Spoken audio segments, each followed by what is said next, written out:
Welcome everybody to yet another lesson on advanced idioms and phrasal verbs. I take these from a white book called Advanced Idioms and Phrasal Verbs from Oxford University Press, and if you go on Google and type it in, you will find it.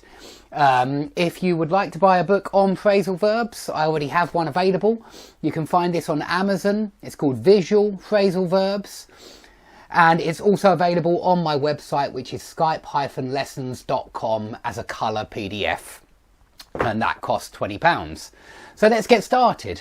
So if you are snowed in, this means that there's been a lot of snow. There's been some kind of blizzard. There's been such a lot of snow, it sounds like you can't even open the front door. And that's why we say to be snowed in. A little like the way, it's a bit like the way we say you're blocked in when somebody parks in a really inconvenient place and it stops you from moving your car. We say it blocks you in. Well, we say we are snowed in today, and it means there's so much snow we can't even get out. That's the idea, that's the logic. And by the way, this is from chapter 33 from Advanced Idioms and Phrasal Verbs. And so that's why it's a weather phrasal verb. So to be snowed in. Now, if you are cut off, you are isolated in some kind of way. To be cut off means to be isolated. Now, weather can do this. I mean, if you're snowed in and you're in an isolated place, if you're far away, if you're in a remote place, maybe you are cut off from civilization. You have no way of getting through or getting messages through to civilization. And so to be cut off means to be isolated in some way. But if your electricity is cut off, it means it usually means the electricity company stops you receiving electricity, perhaps because you haven't paid your bills or you've fallen behind with payments, and so they cut you off, and you can say we have been cut off. So it has a couple of different meanings to be cut off. To turn somebody away means that somebody usually comes to your house for help, but you say no. It can also mean if a nightclub turns you away, maybe they don't like the look of your face. Yeah, it's face control, that kind of thing, and you are turned away. But maybe they don't believe you're 18 and you are turned away. So it can mean like that, but maybe somebody wants to stay in your house. Maybe somebody asks if you can put them up for a few days. Now please notice I'm trying to use as many phrasal verbs as possible, and that's because that's what English people do. If you listen to them carefully, they use loads of phrasal verbs.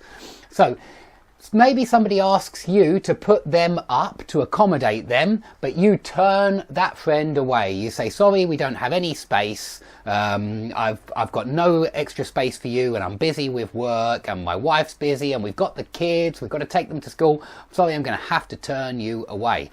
And so that's what turn somebody away means.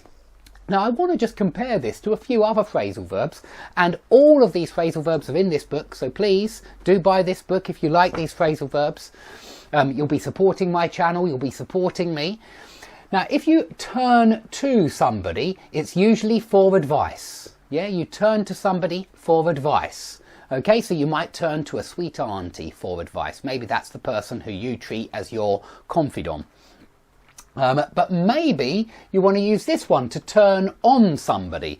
Now this is slightly different from to turn somebody on, and I'll explain the difference. If you turn on somebody, that means that you turn against a former friend.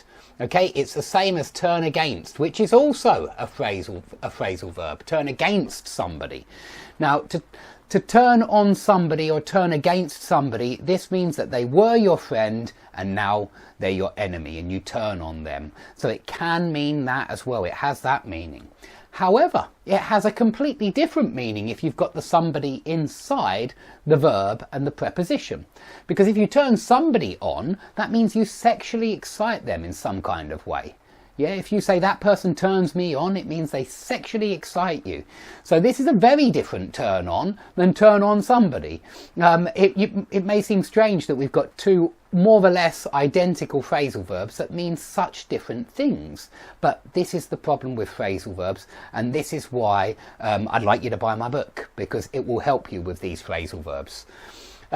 You might want to remember get off on something as well, because that also means to get sexually excited about something. Get off on something.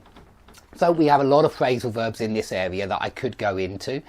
In fact, if I want to, I could just keep going on and on and on just about phrasal verbs, because we have so many of them. Anyway, I'm going to carry on, otherwise I'll never get finished. Now, if you want to take somebody in, that means that you're happy for them to stay in your house. And it's usually when perhaps some kind of relative, maybe some relative really needs help.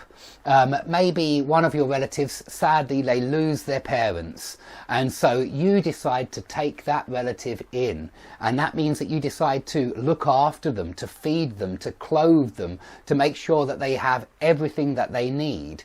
So when you take somebody in, you're looking after them. You might decide to take a stray cat in. Maybe you find a stray cat on the street and your heart melts and you decide, I'm going to take this stray cat in, I'm going to look after this stray cat. So that's a very useful phrasal verb as well. So you can see, just looking at turn and take, and by the way, a bit later we're going to have take something in, I think. Is it not on the board? Take something in? It is. Look, it's just down here. So take somebody in means to help them by putting them up, by accommodating them and looking after them and feeding them and clothing them.